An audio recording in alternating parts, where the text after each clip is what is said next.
What's up, guys? It's me, Division Leader Dynamic 2839, and today I'm bringing Episode 8, Season 2 of BoSS Gaming Network.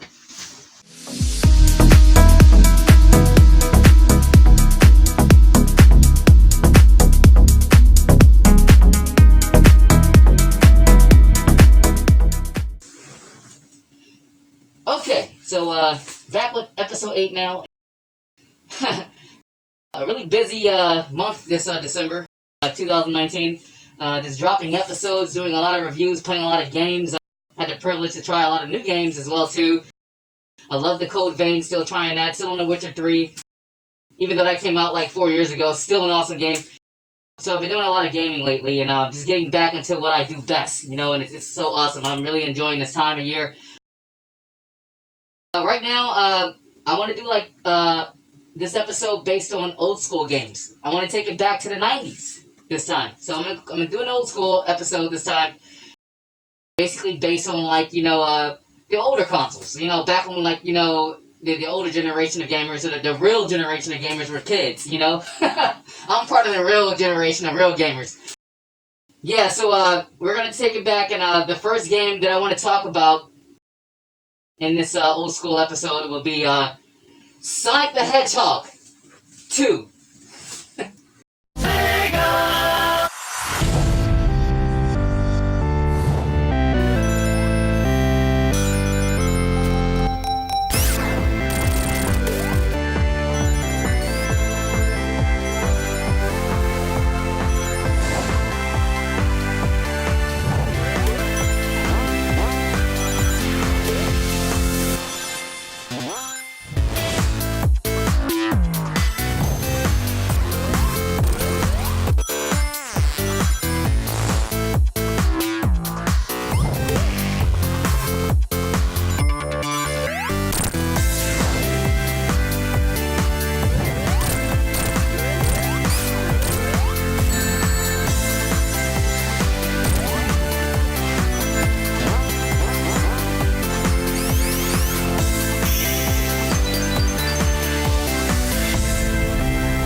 Okay, now before I even get into this, Sonic was a game changer. I mean, we're talking back I think it released back in 1992, Sonic the Hedgehog 2. Sonic 2.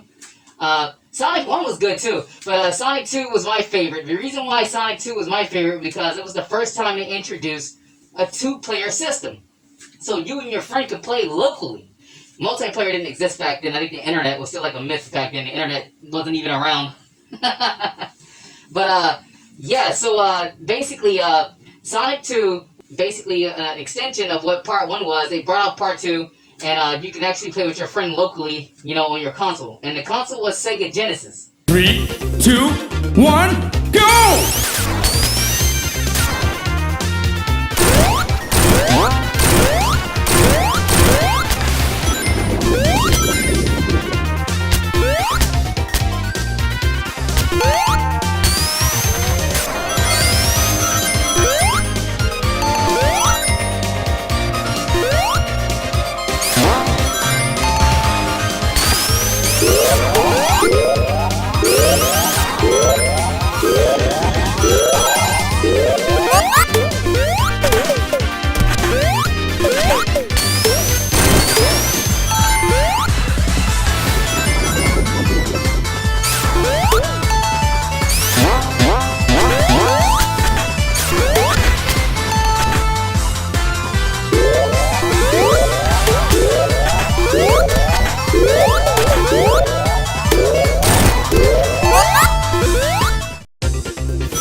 Now, Sega Genesis was an awesome console. A lot of games came out on Sega. Sega had some of the best, like I say, publishers, developers for their console.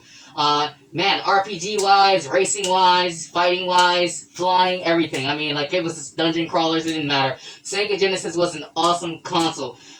They did go out of business, sadly, and people are still wanting them to come back into business, but they just went so in debt that it's just like they can't really come back. They do sell games, they still make games, obviously, they still develop games, but they third party on the back of like Xbox and PlayStation and Nintendo. So you can play Sega games on PlayStation, Nintendo, and Xbox, but that's only because Sega is basically making games for it to be sold and played on their consoles. But Sega doesn't have a console currently, you know. They did have a Sega Genesis. There was a lot of Sega consoles. Game Gear, that was a handheld. It was sort of like the Nintendo Switch, but it was Game Gear back in the 90s. They also have they had a Sega Saturn, which was like the competition for Sony PlayStation when Sony PlayStation first released back in 1996 in the U.S. So well, the thing is that Sony PlayStation was released before 1996. I think it released back in 1994. But the thing is that when Sony PlayStation released Sega Saturn, Sega already had been doing it for a while. So Sega brought out Sega Saturn, and they were going head to head. So it was a lot of that was the big console war back in the 90s. You know, like nowadays we have PlayStation versus Xbox. You know, that's like the big console war going on. But back then in the 90s, it was Sony PlayStation 1 versus Sega Saturn. That was the big thing. So, and Sega Saturn, I honestly thought was better than PlayStation. You know, I couldn't understand why the company went out of business, but for some reason or another, Sony just made more sales than Saturn. I mean, even if you look at Sony nowadays, Sony still makes more sales than Xbox and everyone else. It's crazy, you know. But Sony just went down. If you don't know, Sony just went down in the Guinness Book of World Records for the most sold gaming console ever. Yeah, that's crazy. Since release, obviously, all of his home consoles anyway. Not their outside business, whatever else they sell, like appliances or whatever else they sell, electronic equipment. Not that. Just their gaming console-wise, they went down in the Guinness Book of World Records, like maybe just a couple of weeks ago. Like it's crazy. Like I think sometime in November, they went down in history. In December 2019, they went down in history as the most sold gaming console ever in history, which is insane. But yeah, back to what I'm talking about. So Sonic the Hedgehog 2 was awesome. Basically, you know Sonic, the blue guy, the hedgehog with the spiky hair, he runs really fast. In part 2, this game, he gets his friend. His friend is named Miles Prower. You know, he actually had a first and last name, which is crazy. His name is Miles Prower. He's a pilot. He's actually a fox. His nickname is Tails. Now, they call him Tails because he has 2 tails. Okay?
So Tails is pretty fast too. When he starts to whip his tails, he can move like Sonic. He's fast like Sonic. He can actually glide through the air, which is pretty cool. You know, he's a really cool character to play with. So Sonic and Tails, if you have a friend and both of you guys are playing Sonic the Hedgehog 2, it's really fun to play. It's one of the most memorable games I think of when I think back on Sega Genesis. I think of Sonic the Hedgehog 2. Well, one of the best things about Sonic the Hedgehog 2 is that's when they introduced Super Sonic. Super Sonic was awesome. I mean, this guy literally like turned into like a Super Saiyan. Like he literally would like you get all the emeralds together, you turn into Super Sonic, and it happened near the end of the game. Obviously, you could do it on and off. In part 3 of Sonic, when they brought out Sonic 3, that's when it became more of an option when you wanted to go Super Sonic. But in part 2 was when they first introduced it, and it was so awesome the way it happened. It was like you would see, Sonic, get all the emeralds, and then he'll raise in the air. He turns gold, so he goes from blue to gold. Once he turns gold, he doesn't stand on the ground; he levitates. Like Super Sonic can fly. He literally can fly. But that's how you beat the game. Once you go through all the levels and you get the emeralds, you turn Super Sonic. You literally have to fly, in space. Like a Super Sonic literally can fly. He can do all types of stuff. I mean, he's like Sonic the Hedgehog times 100. That's pretty much who he is. Like he doesn't even run. Like he pretty much teleports. I mean, it's like he's not even running anymore.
But Super Sonic is awesome.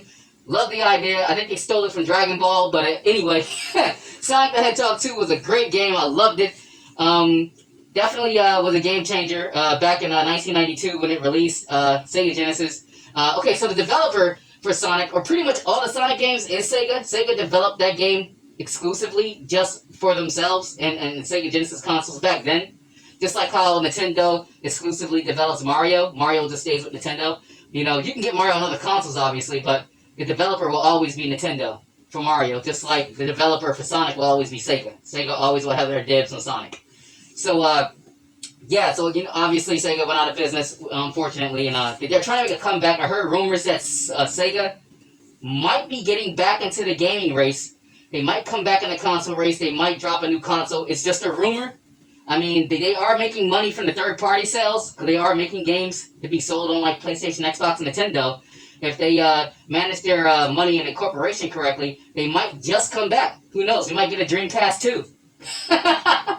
Dreamcast was their last console. I love Dreamcast. Dreamcast was awesome.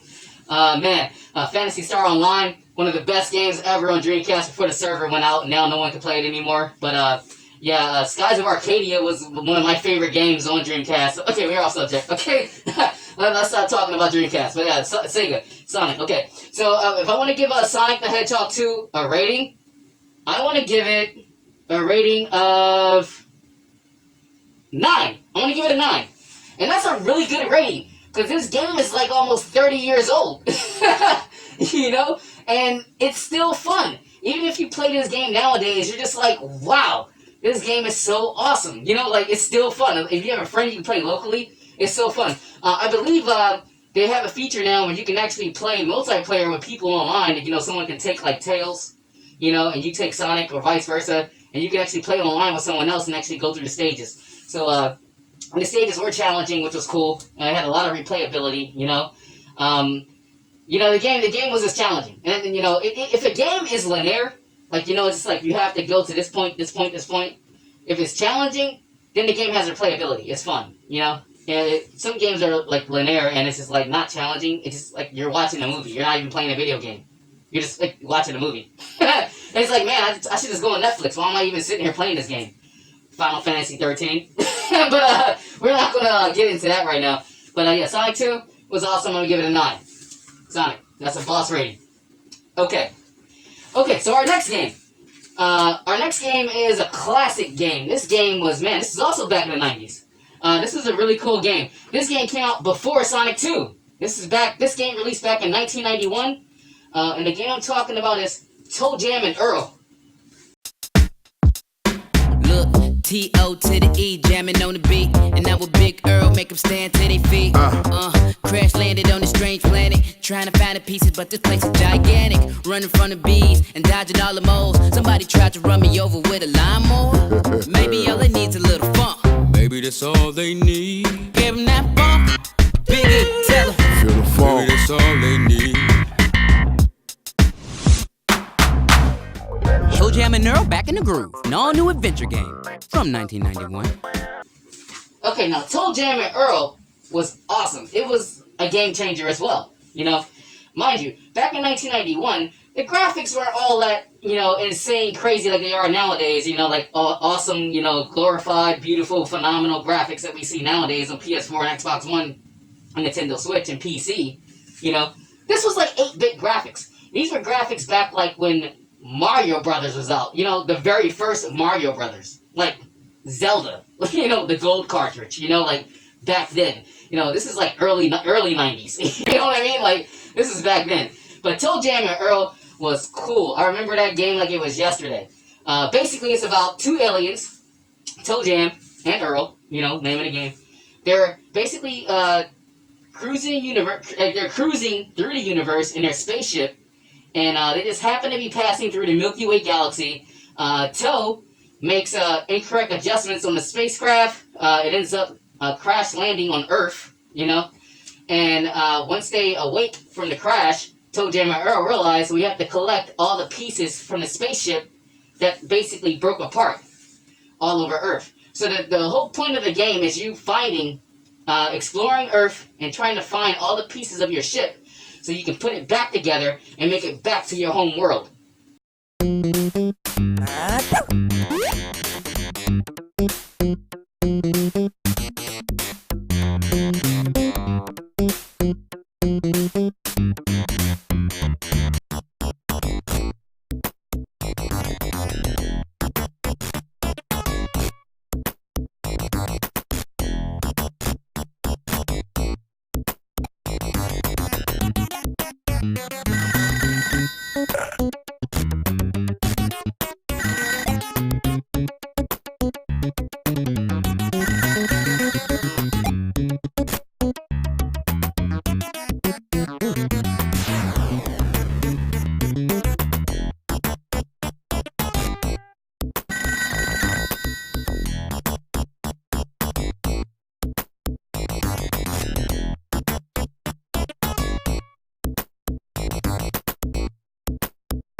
Jamming.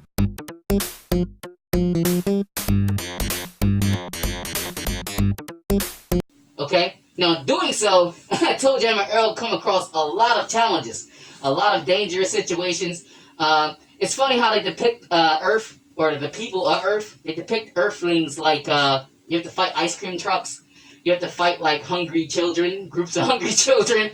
You have to fight like mailboxes. You know, there's like a little devil that runs around, like literally with like a pitchfork. You know, just weird like scenarios where you're like fighting these weird objects from like, you know, Earth. So, and that's how Toe Jam and Earl view Earth. They're like, wow, this place is dangerous. We need to get out of here. We need to go back home. So anyway, the way to depict Earth is like, you know, well, the way the game is set up is like there's islands. And the islands are set on top of each other. So there's one island here is stage 1, island here is stage 2, island here is stage 3. And you basically have to find elevators on each island to make it to the next level. So it's like kind of like Bill and Ted's Excellent Adventure, if anyone remembers that. A force from the future. Can we go anywhere we want at any time? Basically, you find the elevator in Toe Jam and Earl, and it teleports you to the next stage. Now, the thing is, you can fall off of the island, and if you fall off the island, you go back down to the last stage you were at. So the game was very challenging because things are chasing you around the island. You're just looking for your spacecraft piece. Once you find a spacecraft piece on each stage, you run to the elevator, you go to the next stage, and you do the same thing on that stage, you go to the next stage, and you keep going and going and going and going till you get all your pieces and you build your spaceship, and you go back home and your family and friends celebrate, they're happy, they everyone's like having a party, they're happy you're back home. So that's Toe Jam and Earl. Great game, great idea. It literally got awards. It was praised by a lot of gaming editors back in the 90s. Everyone talked about Toe Jam and Earl. It was a strange idea. It was an idea that never had been done before. Even the gaming, the gameplay was different. Everything about the game was just like totally off the world. It was different. So, yeah. So if I wanted to give Toe Jam and Earl a rating, I want to give that game a 9.5. And I'm only going to give it that because there are still no games like it to this day. And the game was awesome. It was phenomenal, outstanding, incredible. I love Toe Jam and Earl. Now, the thing is, I hope they remake it. I want them to remake Toe Jam and Earl for like a newer consoles, maybe like a PS4 or an Xbox One X or something like that. That'd be awesome. Before, you know, the newer consoles come out. Because, you know, we got the new Xbox. I just got word that the new Xbox is releasing a new console as well. Not just Sony. Sony's releasing PlayStation 5 in 2020. And no other than Microsoft, their challengers, is also releasing their console called the Xbox X Series. So the X Series Xbox is coming out as well. So there's going to be 2 new consoles dropping in 2020 around Christmas, I think. So that's another year that will happen. I'm not too sure about Nintendo. I haven't heard anything about Nintendo yet. I mean, they might just stick with the Switch for a while. You know, Nintendo always kind of like lags behind before they drop a new console out, you know. But Sony and PlayStation, or I should say Sony and Microsoft, they kind of stay neck and neck. Whenever one company drops something, the other company drops something right behind them. They're always neck and neck. You're always right with each other. So yeah. So we got the PS5 coming out next year, and we got the Xbox X Series coming out next year. That's actual information that's guaranteed. That's guaranteed information. So yeah, 9.5 for the Toe Jam and Earl. Boom, boss rating. Okay, so the next game I want to talk about. This is a game that I would say a lot of people should remember, especially like the older generation of gamers. This game is called NBA Jam. NBA Jam On Fire Edition, exclusively on Xbox Live or PlayStation Network. And we have liftoff. He's on fire. It takes 2 to make a thing go right. It's showtime! Razzle dazzle! Why, you underhanded little... Tag team, baby! Look out! He's heating up!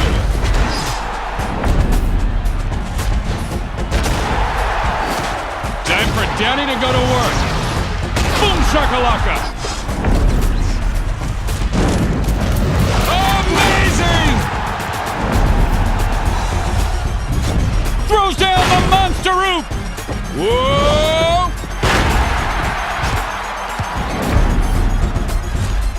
Stolen!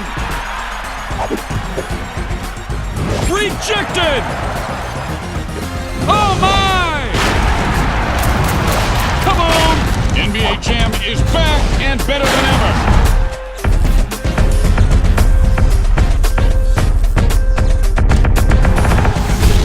This year's Jam is so cool, it's on fire! Boom shakalaka!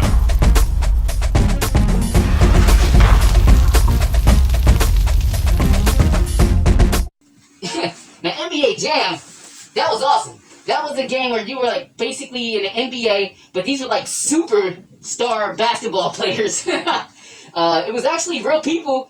It was based off actual real NBA players. Like you could play with Michael Jordan, you could play with like Charles Barkley, you could play with Scottie Pippen. You know, it was all the people like that were like hits, the hit players back in like the 90s. You know, and the cool part about NBA Jam was that this was back during like the days where you could put codes in, like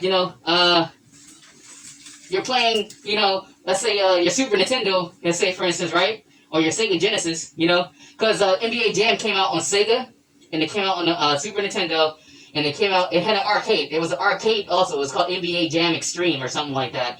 There were a couple versions of NBA Jam. But the thing is that the way NBA Jam works is that it was back in the day where you put codes in on your controller, you know? You put the codes in your controller, and you would unlock a special feature. And NBA Jam had a special feature where you can actually make the players have big heads. So it was like bobbleheads. You're like playing the game, and all the players have bobbleheads. Tonight's matchup, Spurs versus the Heat.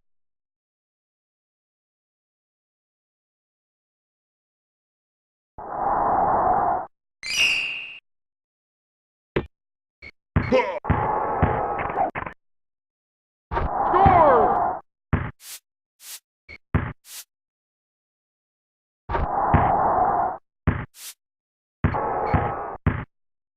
Yeah!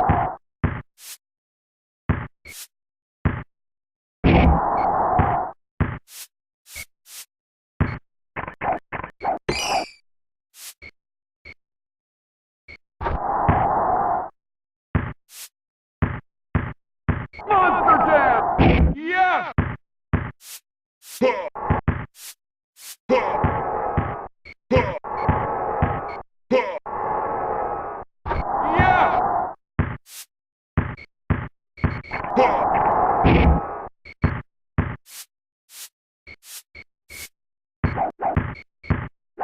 Yeah!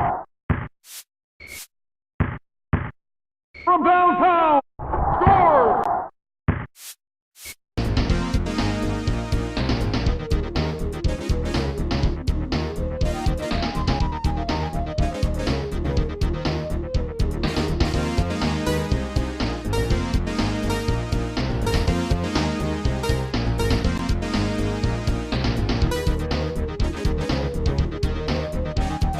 And the very best thing, what made NBA Jam so iconic wasn't the fact that they had real players in the game. It was the fact that you could do these incredible slam dunks. You know, as long as you put the right code in while playing the game, your character would literally jump 30 feet in the air, do like some back flips, some forward flips, spins, and just break the backboard while slamming the ball into the court. And that was the best thing about it. I mean, you had people jumping in the air, doing all types of spins, tricks, and kicks and everything with a flaming basketball in their hand. The basketball literally sets on fire. Slamming this thing in the court, and the court's shattering glass, you're breaking the backboard, the crowd is roaring and screaming. It was a fun game.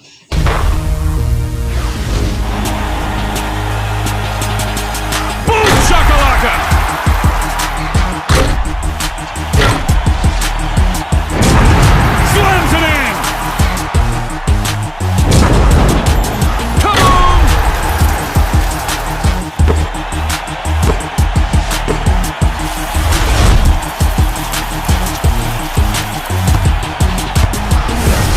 put a straitjacket on this guy. The bigger the shove, the bigger the love. He's heating up. He's on fire.